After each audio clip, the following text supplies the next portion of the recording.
Walking into a sports supplement store today it's just a fascinating experience. You step through those glass doors and everything is bright, sterile, and branded to look exactly like some high-end pharmacy. Oh, absolutely. It projects this very intentional aura of like medical certainty. Right. There's this unspoken promise of absolute scientific precision. Like you see a tub of powder and it feels just as reliable as picking up a prescription. Yeah, the implication is that whatever chemical compound is printed on that glossy label is exactly what is inside the plastic tub. I mean, nothing more, nothing less. But once you actually look under the hood of the global sports nutrition industry, you realize you haven't walked into a pharmacy at all. You've basically walked into a casino. That is a very good way to put it. And if you are an athlete or, a parent trying to help a young athlete, you might unknowingly be playing a game of Russian roulette with your health and your career.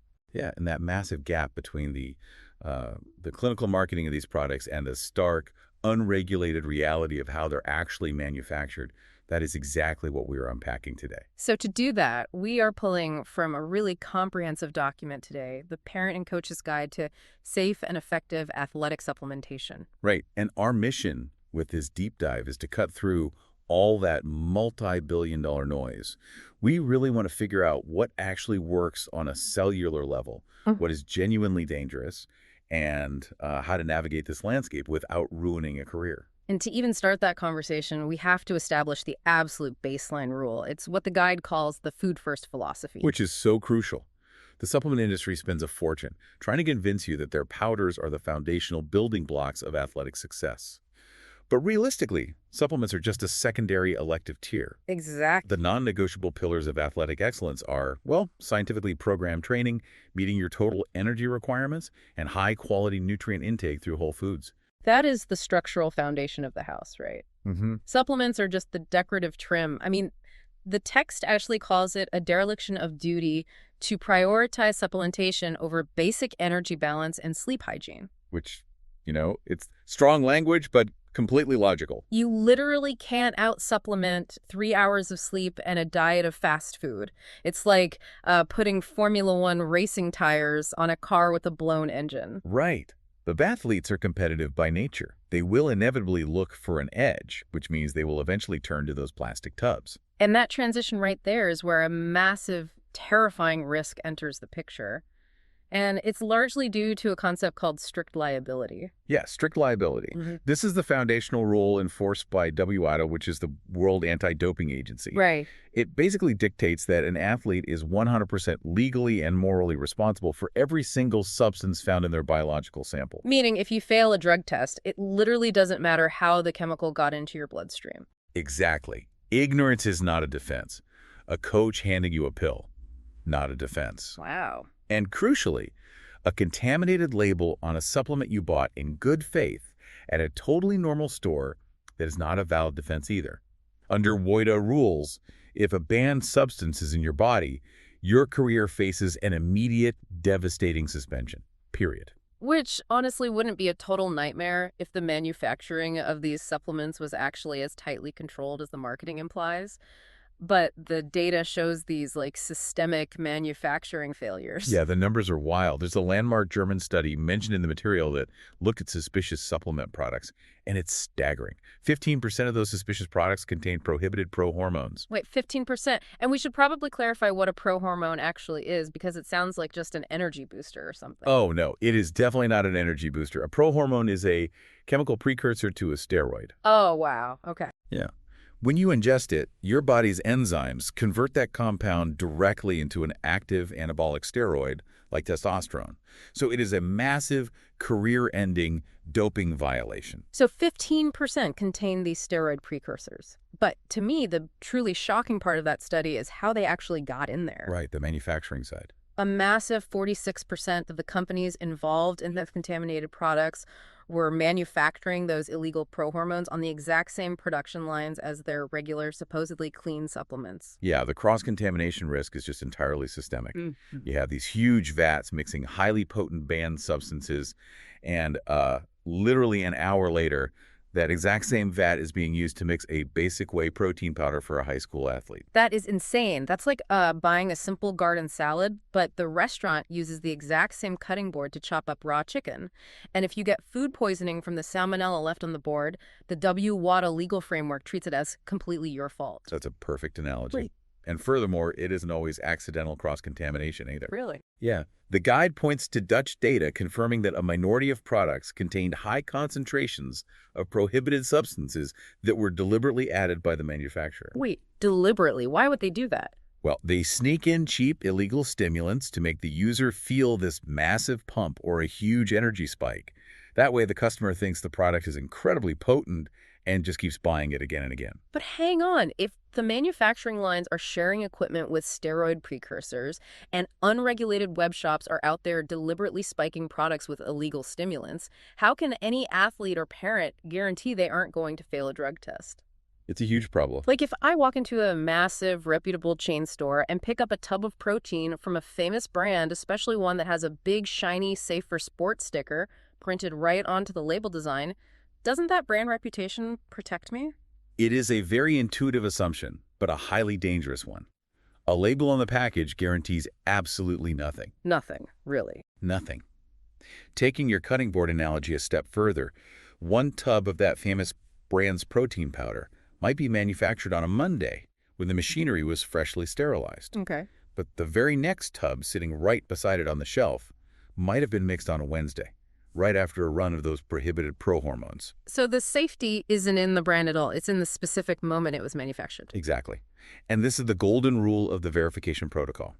Safety is verified at the batch level, not the brand level. The batch level, yes. You must locate the specific batch or lot number, which is usually a string of digits stamped on the bottom or the side of the tub, and verify that exact sequence on a recognized third-party quality assurance website. Sites like Inform Sport or the Clone List in Germany, NZVT in the Netherlands, or HASTA in Australia. Right. You take your batch number, you type it into their database, and you ensure that a sample from your exact specific mixing vat was tested in an independent lab and cleared of banned substances. Wow. Because until you verify the batch, that powder is just a complete unknown. Okay, so now we know how to safely acquire a product without triggering a WADA violation. But that leaves the massive question of what you should actually put in your body. Right. The practical application. And the guide breaks this down by starting with sports foods, things designed for fueling and recovery. And these aren't magic chemicals, right? They're just highly practical, concentrated versions of regular food for moments when sitting down for a meal is physically impossible. Like mile 20 of a marathon, yeah. Yeah. The primary fuel for high-intensity effort is carbohydrates. Right. But how the body processes those carbohydrates changes drastically depending on the duration of the effort. Right. So, for example, for short, intense efforts lasting roughly 45 to 75 minutes, you don't even necessarily need to digest the carbohydrates to get a performance benefit. Yes. This is the mouth rinsing technique, which I thought was just a fascinating physiological hack. It really is.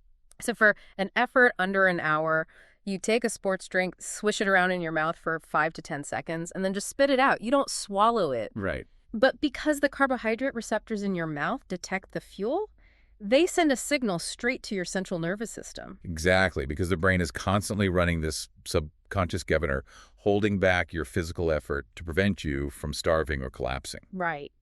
When those oral receptors detect carbohydrates, the brain's reward centers literally light up. Mm-hmm. It believes fuel is on the way, so it relaxes that protective governor, instantly enhancing your performance and power output. That is wild. And by spitting it out, you bypass any risk of stomach cramping from liquids sloshing around while you run or cycle. Though there is a very practical warning attached to that in the text, you have to follow it with a water rinse, or you're basically just bathing your teeth in sugar and acid, which will absolutely destroy your enamel. Yes, dental hygiene is important there. But what happens when the effort pushes past an hour? I mean, you can't just trick the brain forever. You eventually run out of actual glycogen in the muscles, so you have to actually swallow the fuel. And this introduces a critical biological bottleneck known as the multi-transportable carbohydrate rule. Okay, break that down for us. Well, when you swallow carbohydrates, mostly in the form of glucose, they enter the gut and need to be absorbed into the bloodstream. And they do this by passing through specific cellular doorways or transporters called SGLT1. Right. But those doorways have a strict speed limit. They do. They max out at absorbing exactly 60 grams of glucose per hour. Which is not a lot. No, and it doesn't matter how elite the athlete is. If you consume 80 or 90 grams of pure glucose in an hour, those extra 30 grams simply cannot get through the SGLT1 transporter. So what happens to them? They just sit in the gut, pull in water, and cause severe gastrointestinal distress. Ouch. I look at this kind of like a crowded highway. If the main glucose lane is totally jammed at a maximum capacity of 60 cars an hour, cramming more cars onto that exact same on-ramp doesn't move more traffic. It just causes a massive pileup in your stomach. That's exactly what happens. So to get more energy into the system, you have to open up a completely different lane. Right, and that alternative lane is fructose. Fructose is a different type of sugar that uses an entirely separate cellular transporter in the gut called GLUT5. It's the carbohydrate carpool lane. It really is. By mixing glucose and fructose, typically in a 2-to-1 ratio, athletes can bypass that 60-gram bottleneck entirely. Oh, that makes so much sense. Right, because the SGLT1 doorways are maxed out processing the glucose, while the GLUT5 doorways are simultaneously pulling in the fructose. This allows an elite endurance athlete to push their total carbohydrate absorption up to 90 or even 120 grams per hour. Massively extending their time to exhaustion. Okay, so that covers the fuel, keeping the engine running. Once the event is over, we pivot to recovery, which means repairing the muscle tissue. And that requires protein. Yes. But the guide introduces a very specific mechanism here called the leucine trigger. Right. So leucine is one of the essential amino acids found in protein. But it doesn't just act as a building block for muscle. It acts as a chemical switch. A switch. Yeah. When a sufficient dose of leucine hits the bloodstream, it triggers a signaling protein called mTOR, which essentially flips the switch to turn on muscle protein synthesis. It's literally the ignition key. Yes. You need a dose of roughly 20 to 40 grams of high-quality protein to deliver enough leucine to turn that key. But the source of that protein dictates how quickly the body can use it, which changes drastically based on the time of day. Right, let's look at whey protein versus casein protein because this was super interesting. Whey is a fast-digesting option. It hits your system quickly, peaking in the blood within 60 to 90 minutes. Right. That makes it the optimal choice for immediate post-workout recovery when the muscles are just screaming for repair. But casein, the mechanism behind casein is wild. It is. Casein is the slow-digesting protein found in dairy. When casein enters the acidic environment of the human stomach, it undergoes a physical change. It literally clots together to form a solid gelatinous mass. Which sounds terrible. Like nobody wants a solid mass clotting in their stomach. It does sound bad, but it's actually an evolutionary advantage. Yeah. Because it forms that clot, the digestive enzymes take a very long time to break it down. Oh, I see. So instead of a rapid spike of amino acids like you get from whey, casein provides this slow, sustained drip feed of nutrients over 6 to 8 hours. That is amazing. It makes it the mandatory choice for overnight recovery. If an athlete takes casein before bed, they are constantly supplying their muscles with building blocks during the longest fasting period of the day. Okay, so sports foods are just hyper-efficient ways to manage those physiological doorways and drip feeds. But let's move out of the kitchen and into the lab. What about the extras? The performance supplement. Exactly. The ones designed to push the human body past its natural limits. Right. These are the products that offer proven physiological benefits, but because they alter how the body functions, they come with very specific side effects. The most universally studied one is creatine. Yeah, creatine is everywhere. But how is it actually making someone stronger? Well, it comes down to cellular energy. The basic currency of energy in the human body is a molecule called ATP.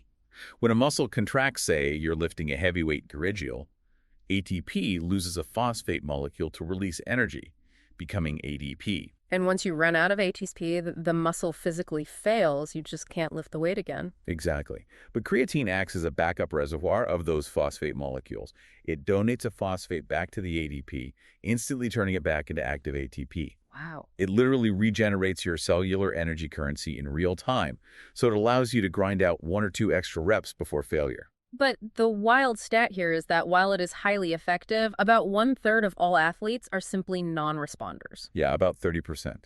Their muscles are naturally fully saturated with creatine just from their normal diet, so supplementing does absolutely nothing for them. Which is why blanket supplementation is just foolish. You have to monitor if the intervention is actually changing your output. Definitely. Another intervention is beta-alanine, which targets the byproduct of those extra reps. Right, because when you push a muscle to its limit, it starts producing acid. Mm-hmm. That burning sensation is what eventually forces you to stop. Yeah, they've all felt that. So beta-alanine helps synthesize a compound called carnosine inside the muscle, which acts as a chemical sponge. It literally soaks up those acidic hydrogen ions, buffering the pH level of the muscle and delaying that burning fatigue. But it comes with a super bizarre side effect called paresthesia. Yes, it does. This is where athletes take it and suddenly feel this intense prickling tingle all over their face and hands. Right, and it is completely harmless. It's just the beta-alanine binding to nerve endings under the skin, causing them to misfire. But, if you don't know that going in, it could be quite alarming. For sure. And then we move to oxygen efficiency, which brings us to dietary nitrate, usually consumed as highly concentrated beetroot juice. Right, nitrates are vasodilators. Meaning they open up the blood vessels. Exactly. When ingested, the body converts them into nitric oxide, which causes the smooth muscle lining the blood vessels to relax and open wider. This increases blood flow and lowers the oxygen cost of exercise. So you just get more efficient. Yeah, the mitochondria in the cells simply become more efficient, requiring less oxygen to produce the exact same amount of power. But beetroot juice comes with two major caveats. First, it turns your urine a shocking shade of pink. Which can definitely send an uninformed athlete into a complete panic, thinking they have internal bleeding. Oh, absolutely. And second, the conversion of nitrate into nitric oxide relies entirely on the bacteria living in your mouth. So if you use an antibacterial mouthwash, you kill the bacteria, halt the conversion process, and the beetroot juice becomes completely useless. Yeah, the mechanism requires the oral microbiome to function. And this level of biological interaction leads directly into the category of medical supplements, where the risks elevate significantly. We're talking about things like vitamin D and iron. And iron is a massive trap. It is incredibly common for an athlete, especially female athletes or endurance runners, to feel exhausted and immediately assume, oh, I must be anemic. I need to start taking high-dose iron pills. And the guide issues a very stark warning against this. The human body does not have an active excretion mechanism for excess iron. So it just builds up. Yes, if you consume too much, it begins to accumulate in your organs, leading to severe toxicity and organ damage. Blind supplementation is incredibly dangerous. So you cannot just guess. The guide actually mandates a specific panel of blood tests before anyone even touches an iron supplement. You have to check ferritin, which is your body's long-term storage of iron. Right. You check hemoglobin, which is the active iron carrying oxygen in your red blood cells. And crucially, you have to check CRP, which is a marker for inflammation. And that CRP check is absolutely vital because inflammation causes ferritin levels to falsely elevate. Wait, really? Yeah. If an athlete is sick or overtrained, their CRP is high, meaning their ferritin test might look perfectly healthy, even if they're deeply anemic. What? Doctor must interpret that complete panel. Wow, okay. Which brings us to the outright red flags. We've talked about the safe fuels and the proven enhancers. What are the products the guide says to avoid at all costs? Well, you start by filtering out the marketing fiction. Any product utilizing unauthorized claims, promising to burn fat overnight or instantly increase muscle mass, is violating regulatory standards and is almost certainly a scam. But beyond the scams, there are genuine health hazards. The guide specifically singles out ashwagandha. Right. Ashwagandha is an adaptogen heavily marketed right now for stress relief and testosterone support. But the guide heavily cautions against it due to documented links with liver toxicity and a really severe risk of unlisted contaminants. And then there is the biggest culprit of all, pre-workouts. Pre-workouts are categorized as high-risk cocktail products. Manufacturers blend these massive, often proprietary doses of caffeine, amino acids, and exotic herbal extracts to create a visceral nervous system shock. Just a huge jolt. Exactly. But because there are so many overlapping ingredients, they are notoriously difficult to quality control. This makes them prime candidates for those unlisted illegal stimulants we discussed earlier. Okay, so we have covered a tremendous amount of cellular biology, WAD legal rules, and manufacturing risks. But the true test is how this applies to humans under pressure. And the source material outlines some fantastic real-world scenarios to test this knowledge. Right, because application is where the theory actually protects the athlete. So, scenario 1. We have a 16-year-old youth cyclist. He is completely exhausted. He's training 20 hours a week, getting terrible sleep because of homework, and has almost no time to eat during school hours. His mother is panicking. Understandably. Yeah, so she goes online and wants to buy him heavily marketed caffeine and energy supplements to artificially keep him alert and just push him through a weekend tournament. And the instinct there is to look for a quick chemical fix to solve a structural problem. Right. The engine is completely out of gas, and she's trying to pour in a stimulant to force it to keep running. Exactly. And the guide course corrects this by immediately enforcing the food first rule. A 16-year-old does not have a caffeine deficiency. Right. He has a fundamentally flawed schedule and inadequate caloric intake. A stimulant will only mask the exhaustion, leading straight to overtraining or an injury. So what is the actual protocol for him? He needs a schedule intervention and better sleep hygiene. Physiologically, he needs whole food recovery meals. The guide notes that isotonic sports drinks are appropriate for his training sessions lasting over an hour to maintain hydration and glucose. But the mother's idea to buy internet caffeine is actively dangerous. Because of the contamination risks? Exactly. It introduces doping risks into a minor's diet. The ultimate recommendation is to consult a sports dietitian to build a sustainable whole food strategy. Okay, scenario 2. I'll play the athlete. I'm a 20-year-old female footballer. I'm a key player, but I've been sidelined for 6 weeks recovering from an ankle fracture. I have a massive tournament coming up next week. I've been researching online, and I want to take internet-sourced fish oil and protein powder for recovery. I also want to take a massive pre-workout cocktail right now to push through the weakness in my injured ankle, though I promise I won't take the pre-workout on the actual day of the tournament. Okay, so this scenario mixes sound biological instincts with a catastrophic misunderstanding of WADA rule. Okay, let's start with the good. First, the approval. Omega-3 fatty acids from high-quality fish oil are excellent for managing the inflammatory response of a fracture. And the protein is absolutely essential for supplying the leucine required to rebuild the ligament and bone tissue. But the pre-workout to push through the weakness. I would shut that down immediately. Pre-workouts carry the highest risk of chemical contamination. And her promising not to take it on the day of the tournament shows a fundamental misunderstanding of strict liability. Oh, because the substances stick around. Exactly. Those illegal stimulants or prohormones can remain stored in the body's fat cells or bloodstream for weeks. She could easily fail an in-competition test from a contaminated powder she took a whole week prior. So how does she regain her strength without risking her career? Well, if she wants to artificially enhance her power output to rehab the ankle, she should explore batch-verified creatine.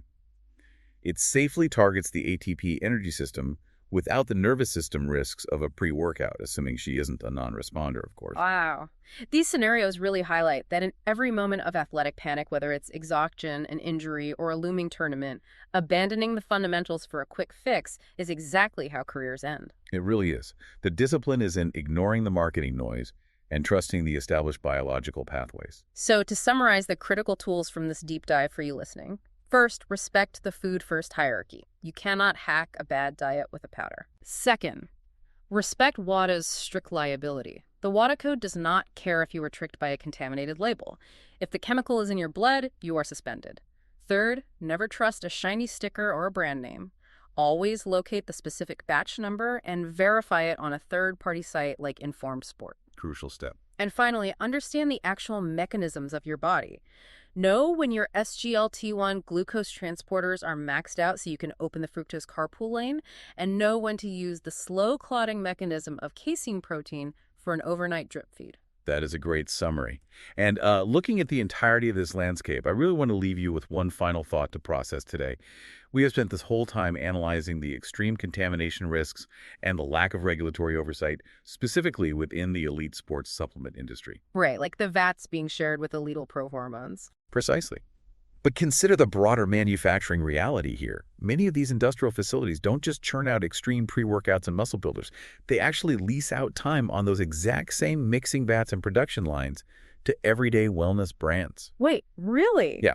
So knowing what we know about cross-contamination, what unlisted, entirely unregulated compounds might be quietly hiding in the daily multivitamin sitting in your own kitchen cabinet right now. Oh, wow. We assume we are just trying to stay healthy, but we might all be walking the floor of that casino. That completely changes how you look at every plastic bottle on the shelf. Well, on that note, stay curious, stay informed, and stay safe out there.